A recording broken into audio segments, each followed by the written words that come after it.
वीरान हवेली का आसेब episode 13। Airport पर पाकिस्तानी कस्टम पोस्ट पर भी हमारी पूरी चेकिंग हुई। प्रोसरा नतालिया ने खुद को भी और मुझे भी हिंदू जाहिर किया हुआ था। पासपोर्ट पर मेरा नाम प्रकाश खन्ना लिखा हुआ था। नतालिया मिसेस प्रकाश खन्ना बन गई थी। ज़रूरी चेकिंग के बाद हमसे पूछा गया कि हम पाकिस्तान में पहले कहाँ जाएंगे। नतालिया ने बताया कि हम पहले लाहौर जाएंगे और वहाँ कॉन्टिनेंटल होटल में एक हफ्ता क़याम करके लाहौर शहर की सैर करेंगे। वहाँ से हम फिर रावलपिंडी जाएंगे। वहाँ मेरी माता पिताजी के एक पुराने मुसलमान दोस्त राजा गुलजमान हैं। हम 2 दिन उनके पास ठहरेंगे। उसके बाद एबटाबाद जाकर वीज़े के बाकी दिन वहीं गुजारेंगे। रावलपिंडी हम दिन के 1 बजे पहुँचे। वहीं स्टेशन के फर्स्ट क्लास में डाइनिंग रूम में बैठकर हमने खाना खाया। वहाँ से हमें एक प्राइवेट टैक्सी लेकर एबटाबाद पहुँचना था। रावलपिंडी पहुँचते ही मैंने नतालिया से भाग जाने के मौके तलाश करने शुरू कर दिए थे, लेकिन मैं रात के वक्त फरार होना चाहता था, जिस वक्त नतालिया बदरू सो रही हो, ताकि उसे मेरे फरार होने का सुबह को इल्म हो और मुझे उससे दूर निकल जाने का मौका मिल जाए। इसके लिए रावलपिंडी में एक रात क़याम करना ज़रूरी था। चुनाचे मैंने नतालिया से कहा, नतालिया, मैं सफ़र की वजह से बहुत थक गया हूँ। आगे भी एबटाबाद तक टैक्सी का सफ़र है। मैं चाहता हूँ कि एक रात रावलपिंडी में आराम कर लूँ। हाँ, अगर तुम चाहते हो तो किसी होटल में एक रात ठहर जाते हैं। कल एबटाबाद चलेंगे। उस ज़माने में शोर होटल का शुमार पिंडी के क्लास 1 होटलों में होता था। इस्लामाबाद पाकिस्तान का नया दारुल हुकूमत ज़रूर बन चुका था, लेकिन अभी वो तकमील के आखिरी मराहिल में था और नए होटल बन रहे थे, नई इमारतें भी बन रही थीं। मैं पलंग पर लेटा थोड़ी थोड़ी देर बाद दीवार पर लगे क्लॉक को देख लेता था। अभी रात के 10 बजे थे। कमरे में धीमी रोशनी वाला टेबल लैंप रोशन था। रात गुजरती जा रही थी। मैं जाग रहा था। मुझे नींद आने का सवाल ही पैदा नहीं होता था। जब रात आधी गुजर गई तो मुझे नतालिया के हल्के खर्राटों की आवाज़ सुनाई दी। मैं बड़ी एहतियात के साथ आवाज़ पैदा किए बगैर पलंग से उठकर क्लोज्ड रूम में गया। वहाँ मैंने पतलून कमीज और जैकेट और बूट पहने और दबे पांव कमरे से बाहर निकल गया। सर्दियों का मौसम शुरू हो चुका था। मैंने जैकेट के बटन बंद किए और रेलवे स्टेशन की तरफ चलने लगा। मैंने अपनी जेब में से बटवा निकाल कर देखा। मेरे पास नतालिया के दिए हुए पैसे उसी तरह पड़े थे। ये उस जमाने में काफ़ी रकम हुआ करती थी। मुझे होटल से ज़रा फासले पर ही एक टैक्सी मिल गई। मैं उसमें बैठकर स्टेशन गया। स्टेशन पर आकर मालूम हुआ कि लाहौर की तरफ कोई गाड़ी नहीं जा रही। वहाँ से मैं एक और अड्डे पे आ गया। लारी अड्डे से लाहौर की तरफ रात के 1 बजे आखिरी लारी जाया करती थी। वो लारी मुझे मिल गई और मैं उसमें बैठ गया। लारी में बैठने के बाद मुझे महसूस हुआ कि एक आदमी ने मुझे लारी में सवार होते हुए घूर कर देखा था और मेरे साथ ही लारी में सवार हो गया था। मुझे शक हुआ कि शायद ये CID का आदमी है और चूंकि मैं इंडिया से आया हूँ इसलिए मेरा पीछा करने लगा है, शायद जो इसकी ड्यूटी भी है। लेकिन मैं अपने वतन पाकिस्तान में था। मैं पाकिस्तानी था और मुसलमान था। मुझे कोई फिक्र नहीं थी। लारी जेहलम पहुंची तो मैं दूसरे मुसाफिरों के साथ चाय पीने के लिए उतरा। वो आदमी भी मेरे साथ ही उतरा। मैं देख रहा था कि वो मुझे अपनी नज़रों में रखे हुए है। मैंने कोई ख़ास ख्याल ना किया। लारी लाहौर पहुंची तो सुबह हो रही थी। मैं बड़ा मुतमईन था कि नतालिया बदरू को मेरे फरार का अभी तक इल्म नहीं हुआ, और अब अगर हो भी गया होगा तो मैं उससे बहुत दूर निकल आया था। मेरा प्रोग्राम लाहौर से सीधा कराची जाने का था, ताकि मैं नतालिया से जितनी दूर जा सकता हूँ चला जाऊँ। मैं लारी अड्डे से एक टैक्सी लेकर सीधा रेलवे स्टेशन आ गया। कराची जाने वाली गाड़ी में अभी देर थी। मैं रिफ्रेशमेंट रूम में आ गया और नाश्ता करने लगा। नाश्ते के बाद चाय पी रहा था कि वही CID वाला आदमी जो पिंडी से मेरे साथ लारी में सवार हुआ था 2 सिपाहियों के साथ अंदर आ गया। वो सीधा मेरे पास आया और कहने लगा, तुम्हारा नाम क्या है? फिरोज। लेकिन तुम इंडिया से 2 रोज़ पहले पाकिस्तान में दाखिल हुए हो, इंडियन पासपोर्ट पर आए हो। तुम्हारा नाम प्रकाश खन्ना है? जी बिल्कुल गलत है। मैं पाकिस्तानी हूँ, मुसलमान हूँ और मेरा नाम फिरोज है। तुम झूठ बोलते हो। तुम्हारे साथ तुम्हारी बीवी मिसेस प्रकाश खन्ना भी थी। मेरी कोई बीवी नहीं है। मैं शादीशुदा नहीं हूँ। इसकी तलाशी लो, उसने एक सिपाही से कहा। सिपाही मेरी तलाशी लेने लगा। मेरी जैकेट के अंदर वाली जेब में से मेरा इंडियन पासपोर्ट निकल आया। ये मुसीबत नतालिया ने मेरे गले में डाल दी थी। उसने मेरा पासपोर्ट मेरी जैकेट में डालकर कहा था, इसे जैकेट में ही रखना, यहाँ किसी वक्त भी ये दिखाना पड़ सकता है।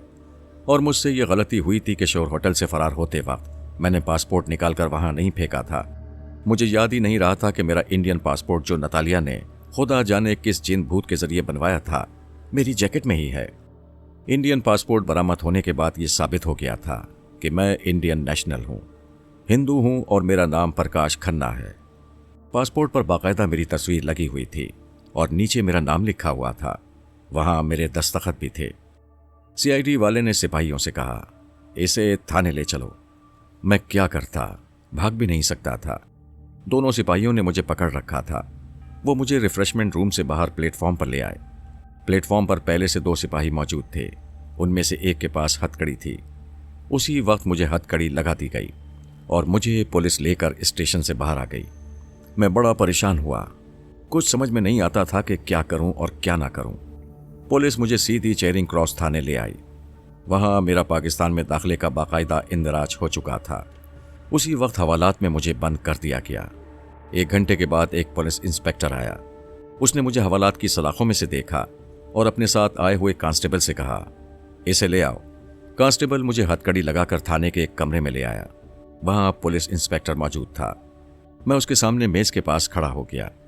उसने कांस्टेबल को बाहर भेज दिया और मुझसे कहा, यह बात साबित हो गई है कि तुम इंडिया के जासूस हो। जिस औरत को तुम अपनी बीवी बनाकर अपने साथ लाए थे, हमने पिंडी के होटल में छापा मारकर गिरफ्तार करने की कोशिश की थी, लेकिन वो फरार होने में कामयाब हो गई है। मगर हम उसे बहुत जल्द गिरफ्तार कर लेंगे। ये बताओ कि पाकिस्तान में तुम्हारे इंडियन जासूस साथी कहाँ कहाँ पर हैं? जनाब, मैं बिल्कुल सच कह रहा हूँ। मैं भारतीय जासूस नहीं हूँ। मैं मुसलमान हूँ, पाकिस्तानी हूँ। क़याम पाकिस्तान के वक्त मशरक़ी पंजाब से हिजरत करके लाहौर आकर आबाद हो गया था। फिर बम्बई अपने दोस्त के पास कुछ दिनों के लिए चला गया और वहीं एक ऐसी मुसीबत में फंस गया कि जिसको सुनकर आपको भी यकीन नहीं आएगा। पुलिस इंस्पेक्टर ने कहा कि इस किस्म की फजूल बातें करने में अपना और हमारा वक्त ज़ाया ना करो। ये बात साबित हो चुकी है कि तुम्हारा ताल्लुक़ इंडिया के उन जासूसों से है जो हिंदू होते हैं, लेकिन जिनके ऑपरेशन के जरिए खतने करवा दिए जाते हैं और मुसलमान बनाकर पाकिस्तान में जासूसी करने के लिए भेजा जाता है। मैंने कहा, सर, मैं इंडियन जासूस नहीं हूँ। पुलिस इंस्पेक्टर ने कहा, जिस औरत के साथ तुम पाकिस्तान आए हो, वो औरत क्या तुम्हारी बीवी नहीं थी? नहीं जनाब, वो मेरी बीवी नहीं थी। यकीन करें, वो एक बदरू थी। उसने मुझे अपने कब्जे में किया हुआ था। उसी ने मेरा भारतीय पासपोर्ट बनवाया था और वही मुझे अपने साथ यहां लाई थी। पुलिस इंस्पेक्टर ने मेरी तरफ झुकते हुए मुझे घूर कर देखा और कहा, इस किस्म की बातों से तुम पुलिस को बेवकूफ़ नहीं बना सकोगे। तुम्हारे लिए यही बेहतर है कि पाकिस्तान में अपने भारतीय साथियों के नाम और पते हमें बता दो और बताओ कि वो कहाँ कहाँ पर हैं। इंस्पेक्टर साहब, यकीन करें, ना मैं इंडियन जासूस हूँ और ना मेरा इंडिया से कोई ताल्लुक है। मैं एक बहुत बड़ी मुसीबत में फंस गया था जिससे बड़ी मुश्किल से निकल कर आ रहा हूँ। जो औरत मेरे साथ थी वो एक चुड़ैल थी, बदरू थी। मेरा पासपोर्ट उसने जिन भूतों के जरिए इंडिया में बनवाया था। उसने मुझसे ज़बरदस्ती शादी कर ली थी क्योंकि मैं उसे पसंद आ गया था और मैंने उसे कहा था कि शादी के बाद मैं पाकिस्तान में हनीमून मनाना चाहता हूँ। मैं इस बहाने उसे पाकिस्तान लाना चाहता था ताकि यहाँ आकर मैं उससे छुटकारा हासिल कर लूँ, क्योंकि ये मेरा वतन है, यहाँ मुझे पनाह मिल जाएगी। पुलिस इंस्पेक्टर पढ़ा लिखा नौजवान था। कहने लगा, अगर वो बदरू थी तो उसे पासपोर्ट बनवाने की क्या ज़रूरत थी? वो तो तुम्हें गायब करके और ख़ुद गायब होकर भी पाकिस्तान आ सकती थी, क्योंकि जिन भूत तो गायब हो जाते हैं। मैंने कहा, ऐसा वो इसलिए कर रही थी कि वो मुझ पर यह जाहिर करना चाहती थी कि वो कोई बदरू नहीं है, बल्कि एक नॉर्मल औरत है और नॉर्मल औरत की तरह मेरे साथ ज़िंदगी बसर करना चाहती है। पुलिस इंस्पेक्टर मुस्कुराने लगा, फिर कहने लगा, तुम्हें इंडिया की खुफिया एजेंसी ने एक दिलचस्प मगर बोगस कहानी के साथ पाकिस्तान में भेजा है। तुम्हारे ख्याल में हम लोग तुम्हारी मन घड़त जिन भूतों की कहानी पर एतबार कर लेंगे? हम लोग जिन भूतों के कायल नहीं हैं। तुम्हारे लिए यही बेहतर है कि मुझे सच सच बता दो कि तुम किस मिशन पर यहाँ भेजे गए हो। मैं क्या बताता, मुझे तो किसी भी हुकूमत ने किसी भी मिशन पर नहीं भेजा था, मगर मेरे भारतीय जासूस होने के सारे सबूत पुलिस इंस्पेक्टर के पास थे। सबसे बड़ा सबूत मेरा इंडियन पासपोर्ट था, जिस पर मेरी फ़ोटो लगी हुई थी और नीचे मेरा हिंदू नाम प्रकाश खन्ना लिखा हुआ था। मुझे एक दूसरे कमरे में पहुंचा दिया गया। जाहिर है वहां मुझ पर थोड़ा बहुत तशद्दुद तो होना ही था। ऐसा तो हर मुल्क में होता है। अगर मुझे भारत में पाकिस्तानी जासूस समझकर पकड़ लिया जाता तो वहां भी मुझ पर लाजमी तौर पर तशद्दुद होता, बल्कि कुछ ज़्यादा ही तशद्दुद किया जाता। रात हो गई तो मुझे थोड़ा बहुत खाने को दिया गया। फिर उस कोठरी से निकालकर एक दूसरी कोठरी में बंद कर दिया गया, जिसका दरवाज़ा लोहे की सलाखों वाला था और जिसके बाहर एक सिपाही पहरा दे रहा था। मैं एक बात पर ज़रूर हैरान था कि नतालिया अभी तक मेरी तलाश में वहां तक पहुंची क्यों नहीं थी। अगर वो आसेबी औरत थी, बदरू थी, जिसका मुझे यकीन था, तो उसे तो अब तक मेरी मदद करने और दोबारा अपने कब्जे में करने के लिए पहुंच जाना चाहिए था। लेकिन सारा दिन गुजर गया था, मैं गिरफ्तार भी कर लिया गया था, मुझ पर थोड़ा बहुत तशद्दुद भी हुआ था और अब मैं हवालात में बंद था, लेकिन नतालिया अभी तक मेरी मदद को नहीं पहुंची थी। मुझे कुछ कुछ यकीन होता जा रहा था कि नतालिया बदरू या आसेबी औरत नहीं थी। अगर वो आसेबी औरत नहीं थी तो फिर जो आसेबी औरत मुझे मेरा हाथ पकड़कर हवा में उड़ाते हुए नीम मुर्दा नीम जिंदा लोगों की अजीब व गरीब दुनिया से इंडिया के शहर चंडीगढ़ के क्रिश्चियन कब्रिस्तान के कदीम खानका में लाई थी, तो वो औरत कौन थी? वो तो यकीनन कोई बदरू या आसेबी औरत ही थी। उसके गर्म सांस को मैंने अपने चेहरे पर उड़ने से पहले महसूस किया था और उसने मेरी गर्दन को चूमा भी था। ये तो वही आसेबी लड़की थी जिसको रोनी ने मथुरा शहर के वीरान शमशान घाट की कोठरी में से गलती से आजाद कर दिया था और जिसके बारे में रोनी ने मुझे बताया था कि यह बड़ी ही खतरनाक आसेबी बदरू है, लेकिन अगर उसने तुम्हारी गर्दन को चूम लिया है तो समझ लो कि वो तुम्हें पसंद करने लगी है। अब सवाल ये पैदा होता था कि अगर नतालिया वो आसेबी लड़की नहीं थी तो फिर वो कौन थी और किस खुशी में वो मुझे पहाड़ी कब्रिस्तान की कदीम खानका में लाई थी, फिर खुफिया तौर पर मुझसे शादी भी रचा ली थी। ये एक ऐसा मुअम्मा था जो मेरी समझ से बाहर था। मुझे रोनी का भी ख्याल आया कि वो पुजारी रघु की कैद में थी, खुदा जाने वो कहाँ होगी, किस हाल में होगी। रोनी, जैसा कि आप सुन चुके हैं, कोई बदरू नहीं थी, वो एक भटकी हुई रूह थी। झांसी के मुसलमान मुगल सूबेदार शहजादा शेरवान ने उससे शादी कर ली थी। वो अपनी रजामंदी से मुसलमान भी हो गई थी। शहजादे ने उसका नाम सुल्ताना रख दिया था। सल्तनत के काहिन पुजारी रघु ने एक साजिश के तहत रोनी और सुल्ताना को कत्ल करवाकर उसकी रूह को काले जादू के जरिए एक मर्तबान में बंद करके चबूतरे की दीवार में दफन कर दिया था। मैंने वहां से मर्तबान निकालकर रोनी की रूह को आजाद कर दिया था, जिसकी वजह से रघु पुजारी की बदरू मेरी जानी दुश्मन बन गई थी। वो रोनी की रूह को भी दोबारा अपने कब्जे में करने की सरतोड़ कोशिश कर रही थी। जैसे कि मैं पहले बयान कर चुका हूं, मथुरा के करीब पुराने शमशान घाट पर पुजारी रघु की बदरू का मुकाबला करते हुए रोनी और सुल्ताना की रूह शिकस्त खा गई और पुजारी रघु ने उसे दोबारा अपने कब्जे में कर लिया। उसी कदीम शमशान घाट की एक कोठरी में आसेबी लड़की की बदरू भी एक मटके में बंद थी, जिसको रोनी ने गलती से आजाद कर दिया। ये लड़की एक आसेब था या आसेब लड़की थी, जिसके बारे में रोनी ने मुझे बताया था बदरूहों और चुड़ैलों से भी ज्यादा खतरनाक होता है। लेकिन इत्तेफाक से उस आसेबी लड़की को मैं पसंद आ गया था। बाद में वो मुझे आधे जिंदा आधे मुर्दा लोगों के कब्रिस्तान से उड़ाकर भारत के शुमाली पहाड़ी इलाके की तरफ ले गई। यही मुअम्मा मेरी समझ में नहीं आ रहा था कि अगर नतालिया ये आसेबी लड़की नहीं है तो फिर ये कौन है, और आसेबी लड़की मुझे उस क्रिश्चियन कब्रिस्तान की खानका में छोड़ने के बाद कहाँ चली गई थी। नतालिया के बारे में भी मुझे यकीन था कि यह भी एक बदरू है, मगर वो मुझे पसंद करती है और इसी वजह से उसने मुझसे ब्याह रचाया है, जबकि मैं हरगिज उसे अपनी बीवी समझने पर तैयार ना था। उसने मेरा इंडियन पासपोर्ट बनवाकर मेरी जैकेट की जेब में डाल दिया था। इसकी वजह से मैं एक नई मुसीबत में गिरफ्तार होकर लाहौर के थाने के हवालात में बंद कर दिया गया था। ये लोग मुझे भारतीय जासूस समझने में हक बजानिब थे, क्योंकि एक तो मेरा पासपोर्ट इंडिया का था, दूसरे पासपोर्ट पर मेरी तस्वीर के नीचे मेरा हिंदू नाम प्रकाश खन्ना लिखा हुआ था। मैं तो नतालिया को रावलपिंडी के शोर होटल में छोड़कर भाग आया था और इंडियन पासपोर्ट की वजह से पुलिस की कैद में फंस गया था। लेकिन इस बात पर भी मुझे ताज्जुब था कि गैर इंसानी ताकत रखने के बावजूद नतालिया अभी तक मेरे पास क्यों नहीं पहुंची। वो तो बदरू थी, बड़ी आसानी से पिंडी से लाहौर उड़कर आ सकती थी और मुझे अपने कब्जे में करके वापस जहां चाहे ले जा सकती थी। मैं इन्हीं ख्यालों में गुम लाहौर के एक पुलिस स्टेशन की दूसरी मंजिल की कोठरी में कैद की हालत में पड़ा था, क्योंकि मुझसे इंडियन पासपोर्ट बरामद हो चुका था। मेरे पास कोई मावराए इंसानी ताकत तो नहीं थी कि पुलिस की कैद से गायब होकर निजात हासिल कर सकता। रोनी भी मेरी मदद को नहीं पहुंच सकती थी। वो दुश्मन रघु की कैद में थी और उसे खुद मदद की जरूरत थी। रात हो गई थी। कोठरी एक किस्म की हवालात ही थी। दरवाजा लोहे की सलाखों वाला था, जिसके बाहर एक मुसल्ला कांस्टेबल पहरा दे रहा था। कोठरी में कोई बत्ती नहीं लगी हुई थी। अगर कोई बल्ब लगा हुआ था तो वो जल नहीं रहा था। कोठरी के बाहर बरामदे में एक बल्ब रोशन था, जिसकी रोशनी सलाखों में से गुजरकर कोठरी में मुझ पर पड़ रही थी। रात शायद आधी हो गई थी। थाने के आगे से गुजरने वाली सड़क भी खामोश थी। कभी कभी कोई मोटर कार या कोई तांगा गुजर जाता था और फिर वही खामोशी छा जाती। अभी तक मुझे कैदियों वाले कपड़े नहीं पहनाए गए थे, क्योंकि अभी मैं हवालात में ही था और दूसरे दिन पुलिस ने मुझे अदालत में पेश करके मेरा रिमांड लेना था। उस रिमांड के दौरान मुझसे बाकायदा पूछगछ होनी थी। जाहिर है कि मुझ पर तशद्दुद भी किया जाना था।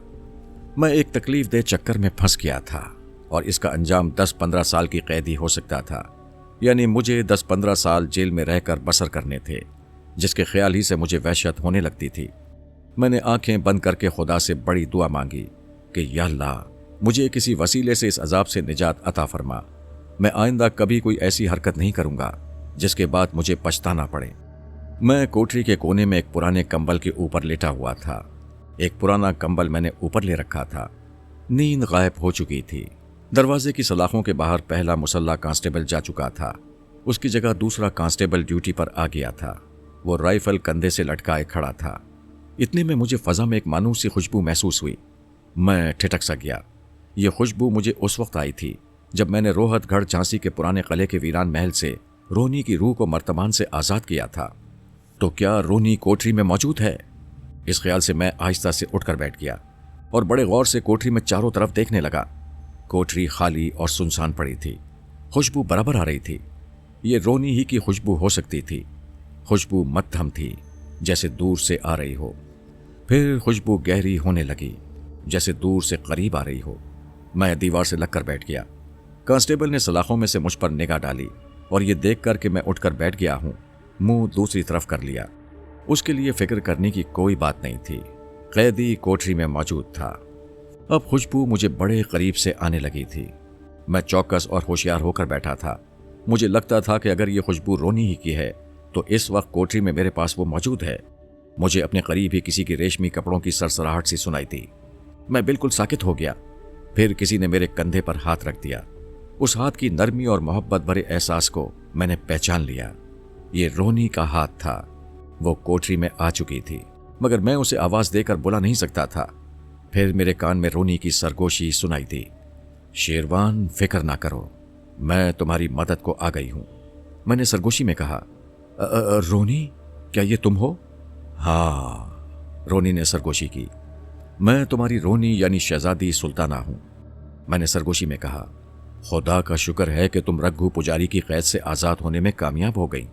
रोनी ने सरगोशी में कहा, यह लंबी कहानी है, फिर सुनाऊंगी।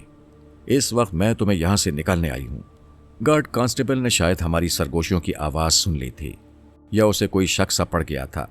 उसने सलाखों में से झांक कर मुझे देखा और पूछा, तुम किससे बातें कर रहे हो? मैंने कहा, अगर मैं किसी से बातें कर रहा होता तो दूसरा आदमी तुम्हें नजर आ जाना चाहिए था, लेकिन तुम देख रहे हो कि मैं कोठरी में अकेला हूं। गार्ड ने गौर से कोठरी में चारों तरफ देखा, फिर बाहर से स्विच ऑन किया और कोठरी का बल्ब रोशन हो गया। हाँ, मगर ये आवाज सी कैसी आ रही थी? मैंने कहा, मैं अपने आप से बातें कर रहा था। गार्ड ने डांट कर कहा, इसकी जरूरत नहीं है, खामोशी से लेट जाओ। रोनी ने मेरे कान में सरगोशी की।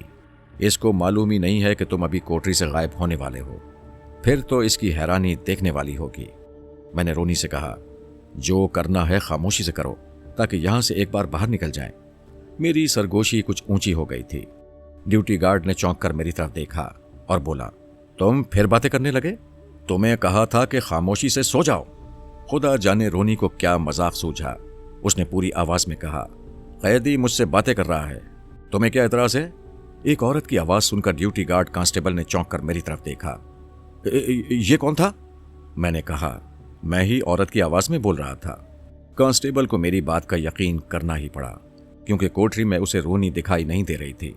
मैंने रोनी को सरगोशी में कहा, रोनी, खुदा के लिए कोई ऐसी वैसी हरकत ना करना। रोनी ने पूरी आवाज में कहा, कांस्टेबल, मैं कैदी को ले जा रही हूं, लेकिन मैं नहीं चाहती कि बाद में तुम पर इल्जाम लगे कि तुमने कैदी को रिश्वत लेकर भगा दिया था। इसलिए फौरन नीचे से पुलिस इंस्पेक्टर या थानेदार को ऊपर बुलाओ, ताकि मैं उनकी मौजूदगी में कैदी को ले जाऊं। कांस्टेबल पर एक अजीब खौफ तारी हो गया था। वो एक औरत की आवाज सुन रहा था, लेकिन कोठरी में औरत मौजूद नहीं थी। उसने वहीं से किसी को आवाज देकर कहा, खुदादाद, ओ खुदादाद। एसएचओ साहब को फौरन ऊपर भेजो, ऊपर गड़बड़ हो गई है। नीचे एक शोर सा सुनाई दिया। मैंने रोनी से अपनी पूरी आवाज में कहा, रोनी यहां से निकल चलो, इसकी जरूरत नहीं। रोनी ने कहा कि शेरवान, मैं तुम्हें लेकर गायब हो गई तो इस कांस्टेबल पर मुसीबत आ जाएगी, ये मौतल हो जाएगा और एक भारतीय जासूस को फरार कराने के इल्जाम में हो सकता है कि बेचारे को कैद भी हो जाए। इसलिए मैं थाने के जिम्मेदार अफसरों के सामने तुम्हें गायब करना चाहती हूं ताकि इस सिपाही की जान बच जाए। कोठरी में से औरत की आवाज आती सुनकर गार्ड कांस्टेबल आंखें फाड़ फाड़ कर कोठरी में देख रहा था। उसने राइफल अपने हाथों में सीधी कर ली थी। इतने में बरामदे में बहुत से तेज तेज कदमों की आवाजें सुनाई थीं और फिर थानेदार और 4 सिपाही दरवाजे पर नमूदार हो गए। क्या बात है? थानेदार ने कांस्टेबल से पूछा। सर, कोठरी में से किसी गैबी औरत की आवाज आ रही है। वो कह रही है कि मैं कैदी को लेने आई हूं। थानेदार ने पिस्तौल निकालकर हाथ में पकड़ लिया और मेरी तरफ सलाखों के पीछे से देखा। फिर कहने लगा, अंदर तो कोई औरत नहीं है, तुम सो तो नहीं गए थे? नहीं सर, मैं जाग रहा हूं। मैंने जागते में औरत की आवाज सुनी थी। उसने कहा था कि अपने अफसरों को बुलाओ, मैं उनके सामने कैदी को ले जाना चाहती हूं। थानेदार ने कांस्टेबल को डांट पिलाते हुए कहा, तुम्हारा दिमाग खराब हो गया है, तुम ड्यूटी देने के लायक नहीं रहे।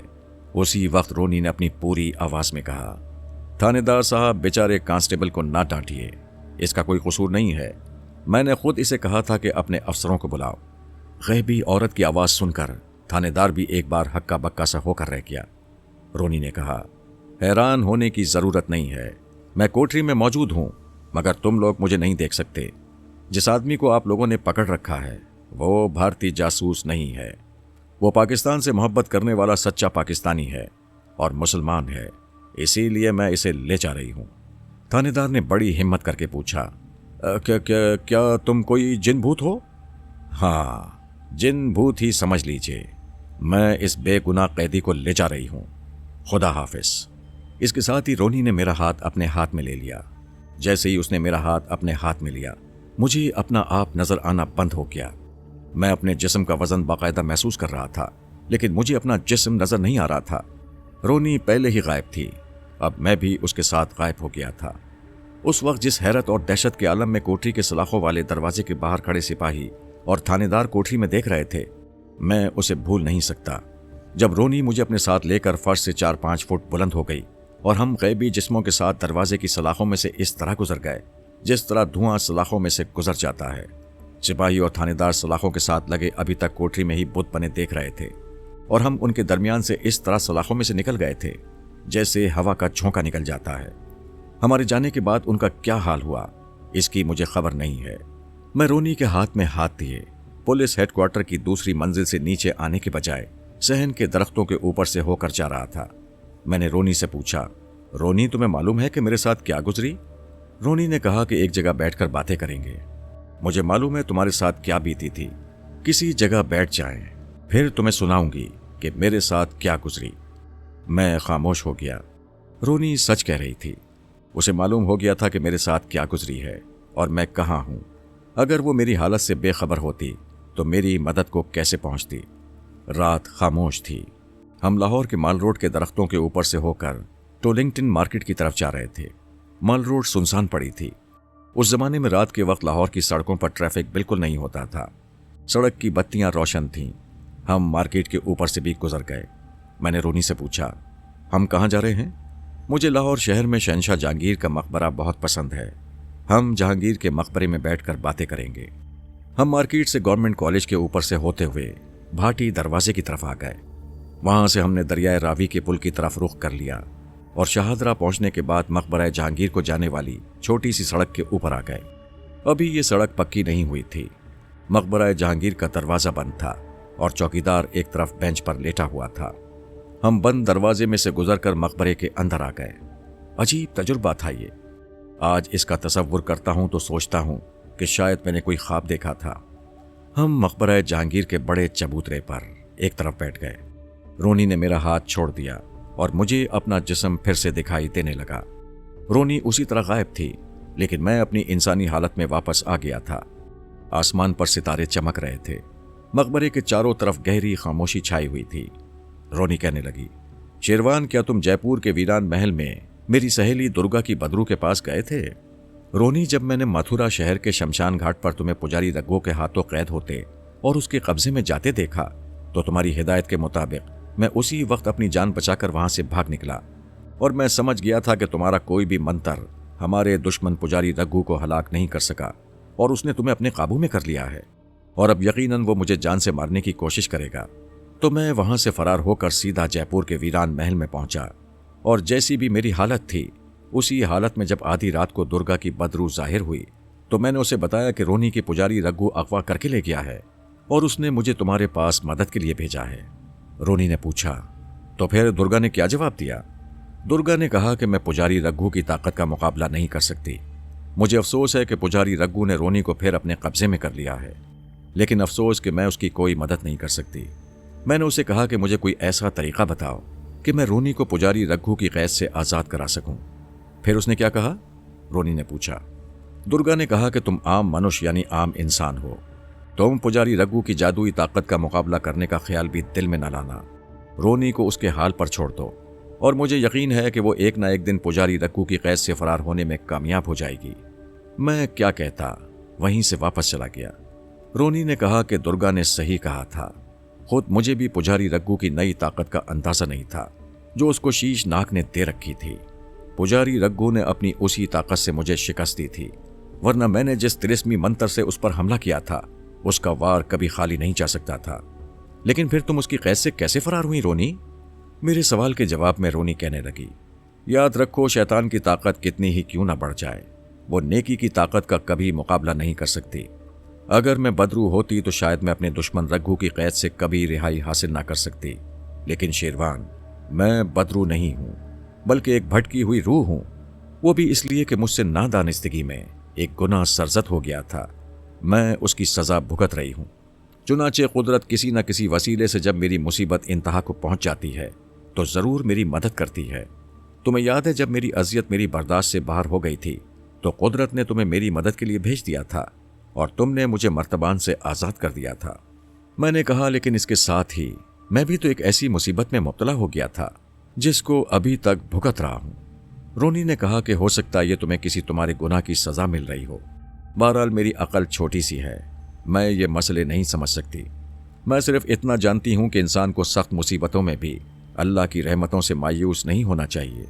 हमेशा अपने गुनाहों की बख्शिश के लिए दुआ मांगनी चाहिए। सब मुसीबतें इंसान के किसी न किसी अपने बुरे अमल का नतीजा होती हैं। बहरहाल पुजारी रघु ने मुझे एक ऐसी जगह बंद कर दिया था जहां से इस दुनिया का कोई इंसान मुझे बाहर नहीं निकाल सकता था। जिस तरह अपने महल की दीवार में मर्तमान में बंद होने के बाद मैं हर वक्त खुदा के हुजूर अपने गुनाहों की बख्शिश की दुआ मांगती रहती थी, उसी तरह जब रघु ने मुझे जमीन के अंदर पाताल के सबसे गहरे गार में एक छुपकली बनाकर फेंक दिया तो मैं यानी मेरी भटकी हुई रूह सजदाए रेस होकर खुदा से अपने गुनाहों की बख्शिश की दुआएं मांगने लगी। रोनी एक लम्हे के लिए खामोश हो गई। वो मुझे नजर नहीं आ रही थी, लेकिन उसकी खुशबू मुझे बराबर आ रही थी। फिर क्या हुआ रोनी? आखिर खुदा ने मेरी फरियाद सुन ली। फिर ऐसा हुआ कि मेरी मदद के लिए एक जरिया पैदा कर दिया। हमारे दुश्मन पुजारी रघु ने मुझे पाताल के जिस गहरे गार में फेंका था वहां एक नहर बह रही थी। उस नहर का पानी इतना गर्म था कि उसमें से भाप निकल रही थी। मैं उस नहर के किनारे गीली दीवार से चिमटी हुई थी। गर्म नहर के पानी की भाप मुझे जला रही थी, लेकिन मैं अपनी जगह से हरकत करने से भी माजूर थी और दौड़कर किसी दूसरी जगह नहीं जा सकती थी। मुझे कुछ मालूम नहीं कि इस अजाब में मुझे कितने दिन कितनी रातें गुजर गई। मैं इस कदर थक गई थी कि लगता था कि अभी दीवार से अलग होकर नीचे नहर के खोलते हुए पानी में गिर पड़ूंगी। फिर ऐसा हुआ कि मैंने किसी सफ़ेद सी चीज़ को दीवार पर रेंगकर अपनी तरफ आते हुए देखा। जब ये शय मेरे करीब आई तो मैंने देखा कि ये एक सफ़ेद सांप था। मैं टिकटिकी बांधे सहमी हुई आंखों से सांप को देख रही थी। सांप छुपकली का दुश्मन होता है। मैं समझ गई कि सांप अभी अपना मुंह खोलकर मुझ पर हमला करके मुझे निकल जाएगा, लेकिन सफ़ेद सांप ने ऐसा ना किया। जिस तरह इंसानों और ज़मीन के ऊपर रहने वाले परिंदों और जानवरों की अपनी ज़ुबान होती है, उसी तरह ज़मीन के नीचे रहने वाले हशरातुल अर्ज़ की भी एक ज़बान होती है जिसमें वो एक दूसरे से बात कर सकते हैं। सफ़ेद सांप ने मुझसे कहा, घबराओ नहीं, मैं तुम्हें हड़प करने नहीं बल्कि तुम्हारी मदद करने आया हूँ। मैं बड़ी हैरान हुई। मैंने उसका शुक्रिया अदा करना चाहा तो सफ़ेद सांप ने कहा, खामोश रहो, तुम्हारी आवाज़ दूसरे सांपों ने सुन ली तो तुम्हारे दुश्मन को खबर हो जाएगी और फिर मैं भी तुम्हें पाताल से नहीं निकाल सकूंगा। मैं चुप हो गई। सफ़ेद सांप ने कहा कि जैसे मैं कहूँ वही करते जाओ, मैं तुम्हारे पास आ रहा हूँ। बड़ी एहतियात से मेरे जिस्म के साथ चिमट जाओ। सफेद सांप ये कहकर रेंग कर मेरे बिल्कुल करीब दीवार पर आ गया। मैं हिम्मत करके अपनी जगह से थोड़ी सी हिली और फिर उचक कर सांप की पुश्त पर आकर उसके जिस्म से लिपट गई। इसके साथ ही सांप दीवार पर आगे की तरफ रेंगने लगा। वो दीवार पर ऊंचा होकर रेंग रहा था और वहां गर्म पानी की भाप की गर्मी महसूस हो रही थी। नहर आगे जाकर एक तरफ को घूम गई। सफेद सांप भी उसी तरफ मुड़ गया। ये गार बहुत लंबा था। खुदा जाने सांप कब तक मुझे अपने जिस्म से चिमटाए दीवार पर रेंगता चला गया। फिर ऐसा हुआ कि नहर के पानी से भाप खारिज होना बंद हो गई और शदीद गर्मी का एहसास खत्म हो गया। कुछ और आगे जाकर गर्मी का एहसास बिल्कुल ही खत्म हो गया। इसके बजाय मुझे हल्की हल्की खुनकी महसूस होने लगी। सफेद सांप ने कहा कि हम मंजिल के करीब पहुंच गए हैं। एक जगह बड़ी जबरदस्त गड़गड़ाहट की आवाज सुनाई दी। सफेद सांप ने कहा कि घबराना नहीं, आगे नहर एक कुएं में गिर रही है। उस कुएं की कोई तह नहीं है। उस कुएं का पानी जमीन के अंदर ही अंदर समंदर से जाकर मिल जाता है। मैं खामोशी से सांप की बातें सुन रही थी और खुदा से दुआ मांग रही थी कि वो मुझे इस मुसीबत से खैर व आफियत के साथ निकाल दे। मैं बड़ी दिलचस्पी से रोनी की दास्तान सुन रहा था। जब वो एक लम्हे के लिए चुप हो गई तो मैंने पूछा, फिर क्या हुआ रोनी? फिर ऐसा हुआ कि जहां जमीन के अंदर बहने वाली नहर का पानी एक गहरे अंधेरे कुएं में खौफनाक आवाज के साथ गिरता था, वहां से कुएं की गोल दीवार ऊपर की तरफ जाती थी। सफेद सांप मुझे लेकर कुएं की दीवार से चिमट गया और ऊपर की तरफ रेंगने लगा। मैंने पूछा, क्या वो कोई आसेबी कुआं था? नहीं, वो एक आतिशफिशा पहाड़ था जो ठंडा पड़ चुका था। सफेद सांप ने कहा था कि ये वो जगह है जहां बदरूहों के आसेब रहते हैं। सांप ने कहा कि अब हम पाताल से बाहर आ गए हैं, तुम बात कर सकती हो। फिर उसने कहा कि डरना मत, ये बदरूहों के आसेब की आवाजें हैं लेकिन हमारा कुछ बिगाड़ नहीं सकती। अब हम एक ऐसी जगह से गुजर रहे थे जहां हमारे इर्द गिर्द नुकीले सुतूनों की शक्ल में सियाह चट्टानें खड़ी थीं। यहां ड्राउनी पुरस्कार आवाजें और कभी उन आवाजों की सरगोशियां सुनाई दे रही थीं। उसने कहा कि डरना मत, ये बदरूहों की आवाजें हैं लेकिन वो हमारा कुछ नहीं बिगाड़ सकती। हम उन सियाफाम खौफनाक चट्टानों से भी गुजर गए। मैंने पूछा, ये कौन सी जगह है? उसने कहा कि हम बदरूहों और आसेबों की दुनिया से निकलकर इंसानों की दुनिया में आ गए हैं। आगे एक छोटा सा जंगल है, जंगल के आगे एक शहर है। मैं जानता हूं कि तुम्हें तुम्हारे दुश्मन पुजारी रग्गू ने पाताल में फेंक दिया था, लेकिन अब तुम आजाद हो। मैं तुम्हें शीश नागन का मोहरा देता हूं। इस मोहरे को संभाल कर अपने पास रखना। इसको अपने पास रखकर जब तुम अपने दुश्मन और कातिल पुजारी रग्गू पर हमला करोगी तो तुम उस पर फतह पालोगी और उसे बड़ी आसानी से हलाक करके अपने कत्ल का बदला ले लोगी। मैंने सफेद सांप का शुक्रिया अदा किया और आखिर में कहा, मैं अभी तक चुपकली के रूप में हूं। मैं ऐसे इंसानों की दुनिया में नहीं जाना चाहती और मेरे पास ताकत भी नहीं है। सफेद सांप ने कहा कि मेरे सामने आ जाओ। मैं जमीन पर रेंग कर सफेद सांप के सामने आ गई। सांप ने मुझ पर एक गर्म फुंकार फेंकी और इसके साथ ही मैं अपने असली औरत के रूप में वापस आ गई। मुझे महसूस हुआ कि मेरी सारी ताकत भी वापस आ गई है। सफेद सांप ने कहा कि इंसानों की दुनिया में जाओ और अपनी ताकत से दुखी इंसानों की मदद करो। रोनी ने कहा कि फिर मैंने ऐसा ही किया। अपनी ताकत को इस्तेमाल करके मंत्र पढ़कर गायब हो गई। मैं उसकी अजीब व गरीब हैरत अंगेज दास्तान में खो गया था। फिर उसने कहा, मैं अपनी ताकत को इस्तेमाल करके मंत्र पढ़कर गायब हो गई क्योंकि आगे कोई शहर था और रात के वक्त खूबसूरत लिबास पहनकर अकेली औरत शहर के सड़क पर फिरती अजीब लगती है। और वैसे भी मैं इस शहर के बारे में मालूम करना चाहती थी कि ये कौन सा शहर है और मैं किस मुल्क में हूं। चुनाचे में जंगल में दाखिल हो गई। रोनी की तिलिस्मी दास्तान में बड़ी तवज्जो और गहरी दिलचस्पी से सुन रहा था क्योंकि अब यही औरत मुझे इस मुसीबत से निकाल सकती थी जिस मुसीबत में मैं और ज्यादा फंस चुका था। मैंने उससे पूछा, जंगल के आगे कौन सा शहर था? हाँ, मैं वही तुम्हें बताने वाली थी। मैं जंगल में से गुजर गई। अब मेरे सामने एक शहर की रोशनियां थीं। मैं एक सड़क पर चलने लगी। सड़क खाली पड़ी थी। मुझे वो सड़क कुछ जानी पहचानी लग रही थी। मेरा अंदाजा गलत नहीं था। तुम ये सुनकर हैरान होगे कि वो शहर भारत का कदीम मंदिरों का शहर मथुरा था। यही वो शहर था जिसके वीरान शमशान घाट में हमारे दुश्मन रघु ने अपने खास खुफिया मंत्र को पढ़कर मुझे अपने कब्जे में कर लिया था और फिर पाताल में फेंक दिया था। मगर अब मुझे उस खुफिया मंत्र की परवाह नहीं थी, इसलिए कि मेरे पास शीश नागन का मोहरा था जिसका तिलिस्म का मुकाबला पुजारी रघु का कोई मंत्र नहीं कर सकता था। चुनाचे मैंने उसी वक्त फैसला कर लिया कि सबसे पहले उस बदकिरदार पुजारी रघु का काम तमाम करके उससे हमेशा हमेशा के लिए छुटकारा हासिल करना चाहिए। रोनी ने हाथ आगे करके मुझे अपनी उंगली दिखाई। उसकी उंगली में चांदी की अंगूठी थी जिसमें अनार के दाने के बराबर सिया मोहरा चढ़ा हुआ था। फिर वो कहने लगी, इसकी ताकत से तुम वाकिफ नहीं हो। इसकी ताकत का तोड़ तो कोई बड़े से बड़ा आसिफ भी नहीं कर सकता। फिर क्या हुआ? क्या तुम्हारा और रघु की बदरू का मुकाबला हुआ? मैंने एक हफ्ता मथुरा शहर के पुराने खंडर में गुजार देने का फैसला कर लिया, क्योंकि पुजारी रघु की बदरू को एक हफ्ते बाद अमावस की रात को उस खंडर के करीब शमशान घाट की यात्रा को आना था। अमावस की रात आने में 2 ही दिन बाकी थे। मुझे यकायक तुम्हारा ख्याल आ गया, और फिर जब मैंने तुम्हारे हालात मालूम किए तो मुझे पता चला कि इस वक्त तुम्हें मेरी अशद जरूरत है। तब मैं यहां तुम्हारे पास हवालात में पहुंच गई। रोनी, तुमने बहुत अच्छा किया कि चली आई, वरना ये पुलिस वाले न जाने मेरा क्या हशर करते। रोनी ने मेरा हाथ थाम लिया। अभी पुजारी रघु की बदरू से निजात हासिल करने का मरहला बाकी है, और अब ये बदरू मेरा मुकाबला नहीं कर सकती, क्योंकि मेरे पास शीश नागन का मोहरा मौजूद है। पुजारी रघु को जहन्नुम वासिल करने के बाद हम दोनों बेफिक्र और आज़ाद होकर एक दूसरे के साथ जिंदगी बसर कर सकेंगे। मैं रोनी के इस ख्याल से मुत्तफिक नहीं था, क्योंकि बहरहाल रोनी भी एक किस्म की बदरू ही थी और वो इंसान नहीं थी, और मैं एक भटकती रूह के साथ जिंदगी बसर नहीं कर सकता था। मगर अभी मुझे रोनी की जरूरत थी, क्योंकि एक और आसिफ नतालिया की सूरत में मेरे पीछे लगा हुआ था। मुझे उससे भी निजात हासिल करनी थी, जबकि खुद रोनी का कहना था कि आसिफ जो होता है वो बदरू से ज्यादा ताकतवर और ज्यादा खतरनाक होता है। मैंने रोनी से कहा, मैं भी रघु की बदरू की मौत से बड़ा खुश होऊंगा रोनी, फिर हम हंसी खुशी एक दूसरे के साथ जिंदगी गुजार सकेंगे। लेकिन अभी हमारा एक और दुश्मन भी बाकी है। मुझे उसकी फिक्र लगी हुई है। वो कौन सा दुश्मन है? शमशान घाट की आसिबी लड़की। उस लड़की का आसिफ जिसको तुमने गलती से मटके का ढक्कन सरकाकर आजाद कर दिया था, और जो मुझको पसंद करने लगी है।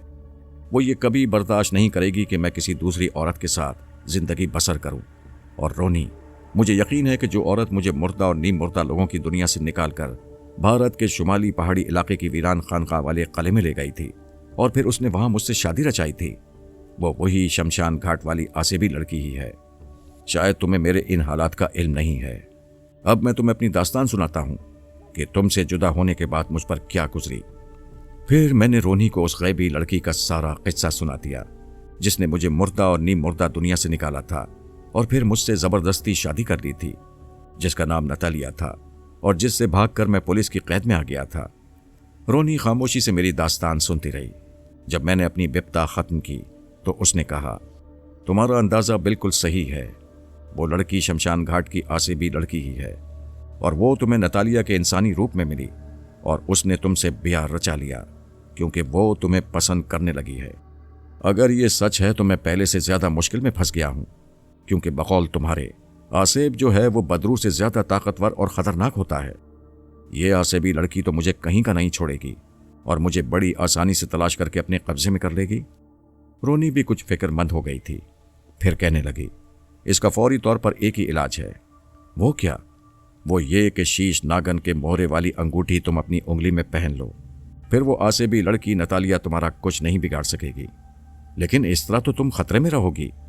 रघु पुजारी की बदरू और आसिबी लड़की तुम्हें नुकसान पहुंचाने की कोशिश करेंगे, और तुम शीश नागन की अंगूठी के बगैर उनका मुकाबला नहीं कर सकोगी। मैं उनसे किसी ना किसी तरह अपना बचाव कर लूंगी। मैं एक रूह ही तो हूं, मैं गायब हो सकती हूं। कोई ना कोई मंत्र फूंक कर आसिबी लड़की को थोड़ी देर के लिए अपने से दूर रख सकती हूं। लेकिन तुम इंसान हो, तुम्हारे पास कोई तिलिस्मी ताकत नहीं है, और वो बड़ी आसानी से तुम्हें अपने काबू में कर सकती है। और अगर उसके अंदर इस ख्याल से हसद की आग भड़क उठी कि तुम उसके खाविंद होते हुए किसी दूसरी औरत से प्यार करते हो, या कोई दूसरी औरत तुमसे प्यार करती है, तो हो सकता है कि तुम्हें हलाक करके तुम्हारी रूह को अपने कब्जे में करने की कोशिश करे, और ये बड़ी खतरनाक और अजाब देने वाली सूरत होगी। मैं डर गया। फिर मैंने कहा, और ये भी तो हो सकता है कि किसी वजह से अंगूठी मुझसे अलग हो जाए और मैं उसे पहनना भूल जाऊं, या वो गुम हो जाए, या आसिबी लड़की नतालिया ही किसी जरिए से मेरी अंगूठी पर अपना कब्जा कर ले, तो मैं तो मारा जाऊंगा। रोनी गहरी सोच में थी। लगता था कि उसे हालात की नज़ाकत और संगीनी का एहसास हो गया है। फिर कहने लगी, इसका एक ही इलाज है कि किसी तरह उस आसिबी लड़की को भी हमेशा के लिए जलाकर भस्म कर दिया जाए। क्या ऐसा मुमकिन है? मैंने पुरुम्मीद लहजे में पूछा। ऐसा मुमकिन हो सकता है, लेकिन कैसे हो सकता है यह अभी मुझे मालूम नहीं है। इसके लिए मुझे जयपुर के वीरान महल वाली अपनी सहेली दुर्गा की बदरू से मशवरा करना पड़ेगा। मैंने रोनी से कहा, मुझे तो खतरा है कि आसेबी लड़की नतालिया इस वक्त भी यहां ना आ जाए। रोनी ने अपनी उंगली से शीश नागन की अंगूठी उतारकर उसी वक्त मेरी उंगली में डाल दी और कहा, तुम्हारा अंदेशा गलत नहीं। नतालिया बड़ी ताकत और खतरनाक आसेबी लड़की है। ऐसी आसेबी लड़की अगर किसी से नफरत करे तो उसे फौरन हलाक कर डालती है, और अगर किसी से मोहब्बत करे और वो आदमी किसी दूसरी औरत से प्यार करने लगे तो वो उस आदमी को भी जिंदा नहीं छोड़ती। लेकिन मैं भी तो अपनी हिमाकत से तुम्हें मर्तबान से आज़ाद करके इस मुसीबत में फंस चुका हूं। अब तुम्हें ही किसी तरह मुझे इस मुसीबत से निजात दिलानी होगी। रोनी ने मेरा हाथ थामकर मुझे तसल्ली दी, फिर प्यार भरे लहजे में कहा, शेरवान, तुम मेरी जिंदगी हो, मेरी मोहब्बत हो। तुम्हारी खातिर मैं बड़े से बड़ा खतरा मोल ले सकती हूँ, आग के शोलों में कूद सकती हूँ। इसकी तुम फिक्र ना करो, कोई ना कोई रास्ता जरूर निकल आएगा। अभी शीश नागन के मोहरे वाली अंगूठी तुम्हारे पास है और आसेबी लड़की नतालिया तुम्हारा कुछ नहीं बिगाड़ सकती। रोनी, तुम एक बदरू हो या भटकी हुई रूह हो? क्या तुम ये पता नहीं लगा सकती कि आसेबी लड़की नतालिया इस वक्त कहाँ है और मेरे फरार हो जाने के बाद वो मुझे पकड़ने के लिए क्या कर रही है? मैं तुम्हें पहले भी बता चुकी हूं कि एक बदरू एक आसेब होता है। यूं समझ लो कि आसेब बदरूहों की बदरू होती है और बदरूहों से 1000 गुना ज्यादा ताकतवर और खतरनाक होती है। उसकी दुनिया बदरूहों की दुनिया से बिल्कुल अलग थलग जमीन के नीचे पाताल की गहराइयों में होती है। उस आसेबी लड़की के आसेब ने तुम पर अपना साया नहीं डाला, वो तुम्हें कोई नुकसान भी नहीं पहुंचा सका। मकबरा जहांगीर के चबूतरे पर बैठे बातें करते हमें काफी रात गुजर गई थी। आसमान पर सुबह की सफेदी नमूदार होने लगी थी। रोनी ने कहा, मुझे अपना हाथ दो, हम इसी वक्त जयपुर जाएंगे और दुर्गा की बदरू से मुलाकात करेंगे। फिर हम जमीन से 200-250 फुट की बुलंदी पर उड़ने लगे। हमारी रफ्तार भी ज्यादा नहीं थी। मैंने पूछा, हम ज्यादा तेज क्यों नहीं उड़ रहे? जयपुर में हमें दुर्गा से रात को ही मिलना है, इतनी जल्दी वहां पहुंचकर क्या करेंगे? सुबह हो रही है, रास्ते में शहरों की सैर ही करते जाएंगे। दिल्ली उस जमाने में अभी इतना फैला नहीं था। हम दिल्ली से भी गुजर गए। दिल्ली से मथुरा कोई ज्यादा फासले पर नहीं है। मथुरा से हमने राजस्थान की तरफ रुख कर लिया और जयपुर पहुंच गए। उस वक्त तक अभी दिन का पहला ही पहर था। हम 2-3 घंटों में बहुत हल्की रफ्तार के साथ उड़ते हुए जयपुर पहुंच गए। उसके बाद हम एक होटल में आकर बैठ गए। नाश्ता मंगवाकर खाने पीने में मसरूफ हो गए। रोनी ने कहा, मैंने तुम्हें एक अंगूठी दी थी, मुझे उसका ख्याल आ गया है। वो तुमने कहाँ रखी है? जिस वक्त नतालिया मुझे बदरूहों की दुनिया से हवा में उड़ाकर वीरान खानका में लाई थी, तो उसी वक्त उसने मेरी अंगूठी मेरे हाथ से उतार कर अपने कब्जे में कर ली थी, क्योंकि उसने मेरी अंगूठी वाला हाथ ही पकड़ रखा था। अच्छा, तो अब यह बात साबित हो गई है कि नतालिया ही शमशान घाट वाली आसेबी लड़की है। अगरचे मेरी अंगूठी उसकी ताकत का तोड़ नहीं थी और वो तुम्हें उसके आसेबी जादू से नहीं बचा सकती थी, फिर भी वो चूंकि तुमको पसंद करती थी और तुमसे मोहब्बत करने लगी थी, इसलिए तुम्हारे पास मेरी कोई निशानी नहीं देखना चाहती थी। दोपहर तक हम शहर की सैर करते रहे। फिर दोपहर का खाना भी उसी होटल में बैठकर खाया। उसके बाद जयपुर के एक तारीखी बाग में आकर बैठ गए। मैंने कहा, रोनी, मेरा अपना एक दोस्त से मिलने को बहुत जी चाह रहा है। अभी हमारे पास वक्त भी बहुत है, क्यों ना मैं उससे मिल लूं? क्या तुम उससे जरूर मिलना चाहते हो? हाँ, वो मेरा एक ही दोस्त है और मैं एक अरसे से उसे नहीं मिला, मगर वो यहां से बड़ी दूर बंबई में रहता है। फासले मेरे लिए कोई हैसियत नहीं रखते। अगर तुम्हारी ख्वाहिश है तो चलो, उससे जाकर मिल लेते हैं। ये कहकर रोनी देखते ही देखते गायब हो गई। उसने मेरा हाथ पकड़ा तो मैं भी गायब हो गया। मेरा ख्याल था कि हमें प्रवास करते हुए आधा घंटा ही गुजरा होगा कि रोनी ने कहा, बंबई आ रहा है। इसके साथ ही हम बुलंदी से नीचे उतरने लगे। कुछ ही देर के बाद मुझे नीचे बंबई की नवाही आबादियां नजर आने लगीं। तुम्हारा दोस्त बंबई में कहाँ रहता है? मैंने उसे जगह बताई तो वह कहने लगी, ठीक है, मैं बंबई शहर के तमाम इलाकों से वाकिफ हूँ। अच्छा, मैं तुम्हारे बारे में उससे क्या कहूँगा? वो मुस्कुराते हुए कहने लगी, तुम कह देना कि मैं तुम्हारी बीवी हूँ। क्या तुम ये कहना पसंद नहीं करोगे? क्यों नहीं पसंद करूँगा, मैं उसे यही बताऊँगा कि तुम मेरी बीवी हो और तुम्हारा नाम सुल्ताना है। इसमें तो कोई झूठ भी नहीं है, रोनी ने मुस्कुराते हुए कहा। और फिर हम जमशेद के गैराज पर आ गए। मैंने देखा कि जमशेद उस वक्त एक कुर्सी पर बैठा अपने एक मिस्त्री को कुछ हिदायत दे रहा था।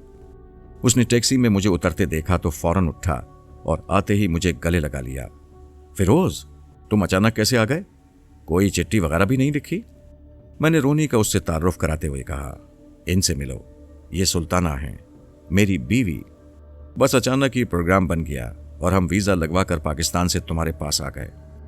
उसने कहा कि मुझे बहुत खुशी हुई इनसे मिलकर। अच्छा, कितने दिनों का वीज़ा लेकर आए हो?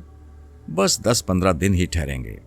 हालांकि हम वहाँ 4-5 घंटों से ज़्यादा नहीं ठहर सकते थे, क्योंकि हमें वापस जाकर आधी रात को पुराने महल में दुर्गा की बदरू से भी मुलाकात करनी थी। मैंने उसे वैसे ही कह दिया था, क्योंकि अगर मैं उसे कहता कि बस 2-4 घंटों के लिए आए हैं तो उसकी मुझे बड़ी लंबी चौड़ी वजाहत करनी पड़ती। हमारा क्या था, हम तो 2-4 घंटों के बाद वहां से गायब हो सकते थे। हम इसी तरह बैठे बातें कर रहे थे और बाजार की रौनक भी देख रहे थे। इतने में फुटपाथ पर से एक साधु गुजरा। वो चलते चलते अचानक रुक गया और रुककर हम दोनों को घूर कर देखने लगा। मैंने देखा कि साधु को देखते ही रोनी कुछ घबरा सी गई।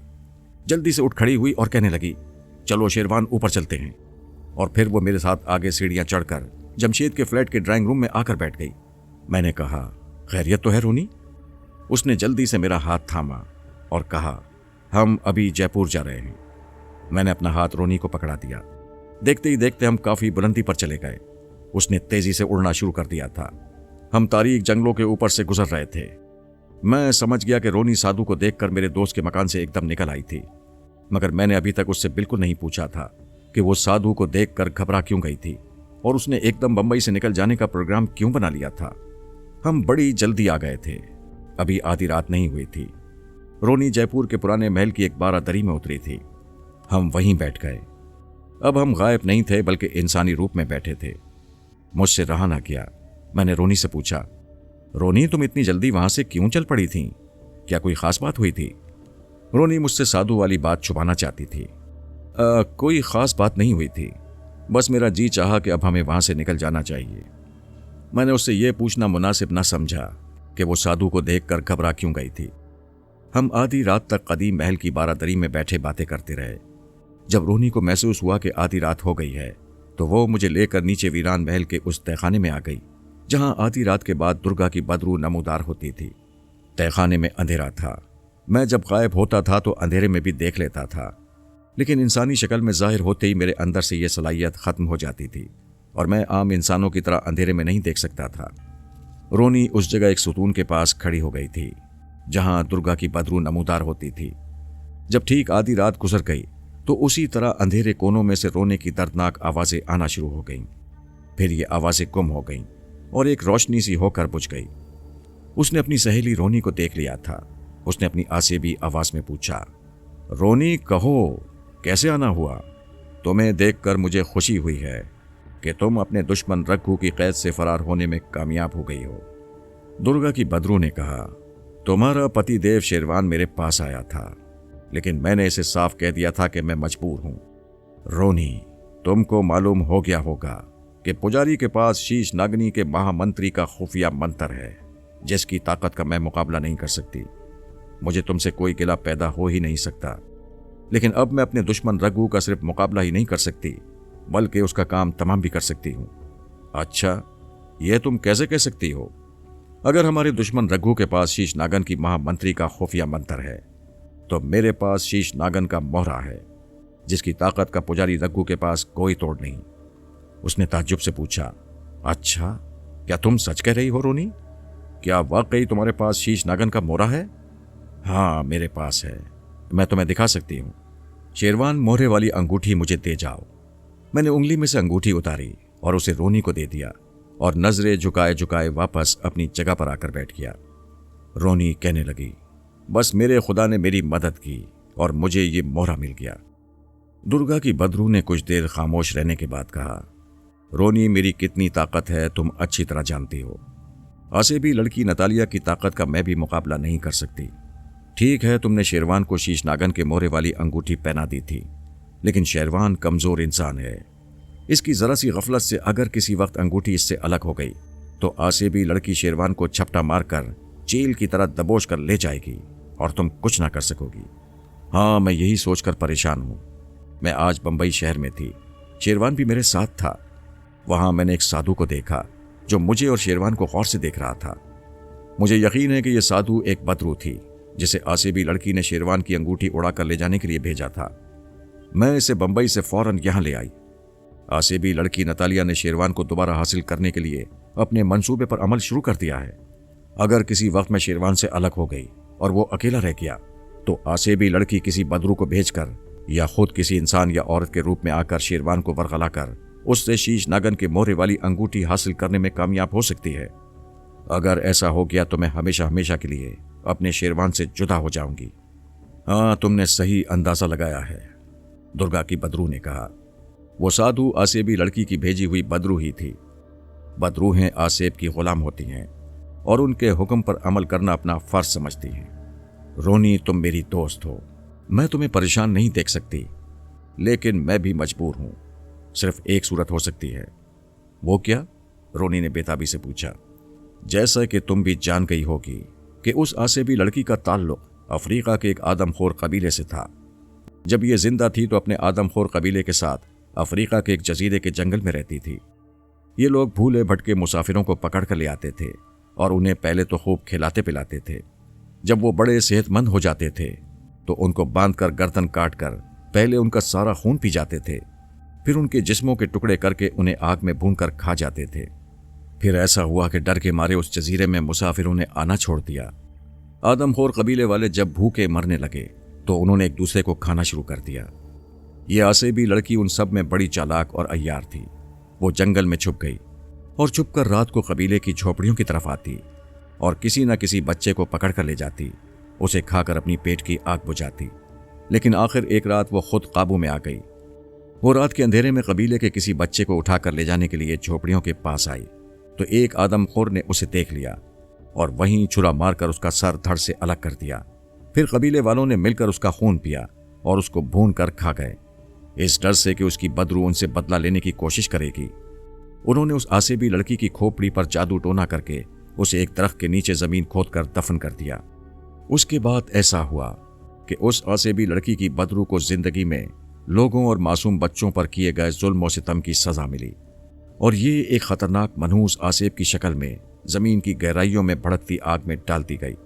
एक खास मुद्दत गुजर जाने के बाद ये आसेबी लड़की आग के शोलों से निकलकर हमेशा के लिए दर बदर भटकने के वास्ते इंसानों की दुनिया में आ गई, जहां एक नेक आदमी ने इंसानों को उसके शर से बचाने के लिए उसे शमशान घाट की कोठरी में बंद कर दिया, जहां से तूने अपनी गलती से उसे आजाद कर दिया। अच्छा, ये बताओ कि मुझे अब क्या करना होगा? उस लड़की नतालिया के आसेब की ताकत उसकी खोपड़ी में मौजूद है। अगर किसी तरह तुम उस जजीरे में जाकर दरख्त के नीचे दफन उसकी खोपड़ी के सर पर ईंट मार दो या पत्थर मारकर उसको तोड़ दो तो आसेबी लड़की नतालिया की सारी बुराई की ताकत उससे जुदा हो जाएगी। उसके बाद वो आसेब नहीं रहेगी, बल्कि एक आम बदरू बन जाएगी, जिस पर हम बड़ी आसानी से काबू पाकर उसे किसी मर्तबान या बोतल में हमेशा के लिए बंद कर सकेंगे। हाँ, ये काम मेरे लिए कोई मुश्किल नहीं है। मैं आज ही अफ्रीका के आदमखोरों के जजीरे में चली जाती हूँ। तुम मुझे जजीरे और उस दरख्त की निशानी बता दो। मैं उस दरख्त के नीचे जमीन में से उस आसेबी लड़की की खोपड़ी निकालकर उसको पाश पाश कर दूंगी। ये काम इतना आसान नहीं जितना तुम इसे समझती हो, दुर्गा की बदरू ने कहा। आसेबी लड़की अपनी खोपड़ी से गाफिल नहीं है। उसने उसकी हिफाजत के लिए एक बड़ी ताकतवर और खतरनाक बदरू को वहां पहरे पर लगा रखा है, जो हर वक्त दरख्त में मौजूद होती है। इसके अलावा जब तुम खोपड़ी वाले दरख्त के करीब पहुंचोगी तो आसेबी लड़की नतालिया को भी खबर हो जाएगी और वो एक लम्हे में वहां पहुंच जाएगी। फिर तुम्हारी जान को भी खतरा होगा। हो सकता है कि वो तुम्हें छुपकली या कुछ और बनाकर किसी ऐसे तारीक गार में फेंक दे जहां सांप ही सांप हो और वो तुम्हें हड़प कर जाएं। लेकिन मेरे पास शीश नागन के मोरे वाली अंगूठी होगी, वो मेरा कुछ बिगाड़ नहीं सकेगी। तुमने बड़ी बेवकूफ़ों वाली बात की है। अगर तुम शीश नागन के मोरे वाली अंगूठी शेरवान के हाथ से उतार कर अपने साथ ले जाओगी तो शेरवान बिल्कुल निहत्था रह जाएगा। वो आसेबी लड़की के लिए आसान शिकार होगा और वो उसे झपट्टा मारकर उठा कर ले जाएगी। अब एक ही तरीका हो सकता है और वो ये कि तुम शेरवान को अपने साथ ले जाओ। जिस वक्त तुम खोपड़ी वाले दरख्त के करीब पहुंचो तो मेरा अग्नि मंत्र पढ़कर फूंक देना। तुम्हें मेरा मंत्र याद है ना? हाँ, मुझे याद है, रोनी ने कहा। दुर्गा कहने लगी, उस अग्नि मंत्र के असर से दरख्त पर बैठी पहरा देती बदरू वहां से गायब हो जाएगी। उसके बाद तुम्हें बड़ी तेजी से और बड़ी जल्दी से अपना काम करना होगा। शीश नागन के मोरे वाली अंगूठी के बगैर तुम आसेबी लड़की की खोपड़ी को हाथ नहीं लगा सकोगी। अगर हाथ लगाओगी तो जलकर वहीं राख हो जाओगी। इससे पहले कि आसेबी लड़की को खबर हो तुम्हें बड़ी तेजी से जमीन के अंदर से खोपड़ी निकालकर उसके 2 टुकड़े कर देने होंगे। इस दौरान में अगर तुम्हारी बदकिस्मती से आसेबी लड़की नतालिया का आसेब वहां पहुंच गया तो फिर तुम्हारी और शेरवान दोनों की खैर नहीं होगी। वो न सिर्फ शेरवान को गायब करके अपने कब्जे में कर लेगी, बल्कि तुम्हें भी ज्वालामुखी के मंत्र फूंक कर खोलते हुए लावे की तरफ पिघलाकर हमेशा के लिए खत्म कर देगी। रोनी बुत बनी दुर्गा बदरू की बातें सुन रही थी। दुर्गा की बदरू ने कहा, यह तुम्हारी चालाकी, अय्यारी और तुम्हारी बदरूहों वाली बदी की ताकत का इम्तहान है। तुमने खोपड़ी वाले दरख्त के पास पहुंचकर मेरा अग्नि मंत्र फूंक कर पैरा देने वाली बदरू को गायब कर देने के बाद बदरूहों वाली हैरत अंगेज फुर्ती और बर्क रफ्तारी से काम लेना है और खोपड़ी को जमीन के नीचे से निकालकर उसे पत्थर मारकर पाश पाश कर देना है। अगर ये कर दिया तो फिर समझ लो कि आसेबी लड़की का आसेब वहां आ भी गया तो तुम्हारा कुछ नहीं बिगाड़ सकेगा, क्योंकि तुम उसके फौरन बाद शेरवान को लेकर वहां से गायब हो चुकी होगी। ये काम तुम्हें एक लम्हे के 1000वें हिस्से के अंदर अंदर करना होगा। क्या तुम ऐसा कर सकोगी? मैं अपने शेरवान के लिए सब कुछ कर सकती हूँ, रोनी ने जवाब दिया। उसके बाद हम वीरान महल से बाहर आ गए। उस वक्त रात ढलना शुरू हो गई थी। आसमान पर सितारों की चमक फीकी पड़ने लगी थी। दूर जयपुर के किसी मंदिर से घंटियों की आवाजें आने लगीं। रोनी ने कहा, मंदिर में अमावस की पिछली रात की पूजा हो रही है। वीरान महल की सीढ़ियां उतरकर हम गेट की तरफ आने के बजाय महल के इहाते के पिछले दरवाजे की तरफ पड़े, इसलिए कि हम गायब नहीं थे और गेट पर चौकीदार मौजूद थे। मुझे यह तजुर्बा हुआ था कि रोनी सिर्फ उस वक्त गायब होती थी जब इसके सिवा कोई और चारा ना हो। वो खामखा कभी गायब नहीं होती थी। हम पिछले दरवाजे से गुजर सकते थे क्योंकि उस वक्त वहां कोई नहीं था। चुनाचे हम महल के इहाते से बाहर आ गए। मैंने पूछा, अच्छा ये बताओ कि अब तुम्हारा क्या प्रोग्राम है? रोनी ने कहा, हम यहां से सीधे अफ्रीका के मुल्क एथोपिया की तरफ रवाना हो जाएंगे ताकि सबसे पहले आसेबी लड़की नतालिया से छुटकारा हासिल किया जाए। उसके बाद अपने मुश्तरका दुश्मन पुजारी रघु से भी निमट लेंगे। मेरे पास शीश नागन का मोरा है। पुजारी रघु उसका मुकाबला नहीं कर सकेगा। अब हम चल रहे हैं। पहले वो गायब हुई, उसके बाद उसने मेरा हाथ पकड़ लिया और मैं भी गायब हो गया। मैंने पूछा, क्या तुम्हें यहां से अफ्रीका तक का रास्ता मालूम है? मेरा मतलब है फजाई रास्ता। मुझे रोनी के हल्के से क़हक़हे की आवाज सुनाई दी। हम फजाओं में भटकने वाली बदरूहें हैं। हमें फजाई रास्तों का हवाई जहाज़ों के हवाबाजों से ज़्यादा इल्म होता है। हम किस वक्त अफ्रीका पहुंचेंगे? ये बड़ा लंबा सफ़र है, लेकिन जितनी देर में हवाई जहाज़ वहां पहुंचता है हम उससे पहले पहुंच जाएंगे। फिर बम्बई भी गुजर गया और समंदर शुरू हो गया। हम बसरा, कुवैत और इराक के ममालिक से गुजरते हुए काहिरा और फिर काहिरा से अफ्रीका पहुंचेंगे। एथोपिया शुमाली अफ्रीका में मिस्र के साथ ही वाक़ है। ये सब कुछ मुझे अलिफ लैला की कोई तिलिस्मी दास्तान की तरह लग रहा था। मैंने कभी जिंदगी में सोचा भी नहीं था कि मैं इस तरह हवा में उड़ता हुआ इन मुल्कों की सैर करूंगा। उस जमाने में अभी जेट हवाई जहाज चलना शुरू नहीं हुए थे। 4 पंखों वाले जहाज एक मुल्क से दूसरे मुल्क में परवास किया करते थे और उनकी रफ्तार भी हल्की होती थी। हम अभी समंदर के ऊपर ही थे कि मैंने नीचे निगाह डाली तो मुझे एक हवाई जहाज उड़ता दिखाई दिया। उसका रुख भी बसरे की तरफ था। मैंने रोनी से कहा, लगता है ये जहाज भी बसरे जा रहा है। क्या तुम हवाई जहाज की सैर करना चाहते हो? अगर हम हवाई जहाज की सैर कर सकते हैं तो मुझे कोई एतराज नहीं है। चलो थोड़ी देर के लिए हवाई जहाज की सैर कर लेते हैं। वो मेरा हाथ थामे नीचे को गोता लगा गई। हम थोड़ी ही देर में हवाई जहाज के ऊपर आ गए। वहां से हम जहाज की खिड़कियों की तरफ आ गए। मैंने खिड़कियों में से देखा, अंदर मुसाफिर अपनी नशिस्तों पर बड़े सुकून के साथ बैठे थे। इसके साथ ही रोनी मुझे लिए हुए हवा की एक लहर की तरह तैरते हुए एक जगह से हवाई जहाज के अंदर दाखिल हो गई। जब मैं उसके साथ जहाज की खिड़कियों की तरफ आया तो कुदरती तौर पर मैंने डर कर आंखें बंद कर लीं। फिर जब मैंने आंखें खोली तो मैं जहाज के अंदर था। रोनी ने मेरा हाथ मजबूती से पकड़ रखा था। फिर कहने लगी, अपना हाथ मत छुड़ाना वरना तुम लोगों को नजर आने लगोगे। जहाज काफी बड़ा था और उसमें कई नशिस्तें खाली पड़ी थीं। हम खिड़की के पास वाली 2 सीटों पर बैठ गए। मेरा एक हाथ रोनी के हाथ में था। मुझे शरारत सूझी। मैंने रोनी से कहा, रोनी मेरा दिल थोड़ी सी शरारत करने को चाहता है। किस किस्म की शरारत? रोनी ने पूछा। मैं चाहता हूं कि तुम थोड़ी देर के लिए मेरा हाथ छोड़ दो और मैं लोगों को नजर आने लगूं। एयर होस्टेस वगैरह जरूर हैरान होंगे कि मैं कहां से आ गया हूं। मजा आएगा। रोनी मुस्कुराने लगी। रोनी ने जैसे ही मेरा हाथ छोड़ा मैं इंसानी शक्ल में नजर आने लगा। रोनी मेरे साथ वाली सीट पर बैठी हुई थी, लेकिन वो किसी को नजर नहीं आ रही थी। मैंने अपने पीछे की तरफ देखा। एक एयर होस्टेस चली आ रही थी। मैंने उसे रोक कर कहा, मैडम मैं चाय पीना चाहता हूं। एयर होस्टेस ने मुझे हैरान होकर देखा, फिर उसने ऊपर सीट नंबर पर निगाह डाली। क्षमा कीजिएगा, आपके पास बोर्डिंग कार्ड का बाकी हिस्सा है? प्लीज मुझे दिखा दीजिए। ये इंडिया की किसी हवाई कंपनी का जहाज था और बंबई से बसरे जा रहा था। मैंने यूं ही जेबों को टटोलते हुए कहा, मेरा ख्याल है कहीं गिर गया है, मेरे पास नहीं है। एयर होस्टेस ने मुस्कुराकर कहा, कोई बात नहीं, मैं आपके लिए चाय लेकर आती हूं। वो चली गई तो रोनी कहने लगी, अब वो अपनी साथी को लेकर आएगी। और फिर ऐसा ही हुआ। मुश्किल से 1 मिनट गुजरा होगा कि वो एयर होस्टेस अपनी एक साथी एयर होस्टेस को लेकर आ गई। दूसरी एयर होस्टेस के हाथ में एक चार्ट था जिस पर मुसाफिरों के नाम और उनके सीट नंबर लिखे हुए थे।